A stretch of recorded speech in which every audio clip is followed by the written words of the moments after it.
সকালের ব্রেকফাস্টে যদি গরম গরম লুচি আর আলু চচ্চড়ি থাকে তাহলে মনটাও হেভি হয়ে যায়। হ্যালো বন্ধুরা, কেমন আছেন সবাই? তো আজকে সকালে ব্রেকফাস্ট শুরু করছি গরম লুচি আর আলু চচ্চড়ি দিয়ে। তো আলুটা কেটে আমি প্রেশারের মধ্যে চাপিয়ে দিয়েছি। তো প্রেশারের মধ্যে একটুখানি কালো জিরে আর কাঁচা লঙ্কা ফোড়ন দিয়ে আজকে আলু চচ্চড়িটা করছি। আর বড়মশাইয়ের একটুখানি বাইরে যাওয়ার তাড়া রয়েছে, তাই জন্য ভাবলাম প্রেশারে একটুখানি তাড়াতাড়ি হয়ে যাবে। তো দেখুন, আমি আলুটাকে ভালো করে নুন হলুদ চিনি সব দিয়ে ভেজে নিয়ে একটুখানি জল দিয়ে দিয়েছি। তো এর মধ্যে আমি লুচিগুলোও দেখুন বেলে ফেলেছি। তো লুচিগুলো এবার বেলে ফেলে ভাজবো।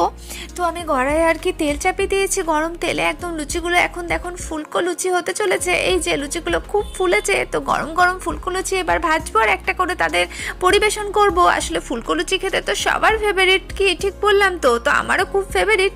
তো দেখুন, আমার সকালবেলার ব্রেকফাস্ট তৈরি, গরম লুচি আলু চচ্চড়ি আর তার সাথে রয়েছে রসগোল্লা। আসলে মিষ্টি মুখ না করলে তো হয় না, লুচির সাথে রসগোল্লা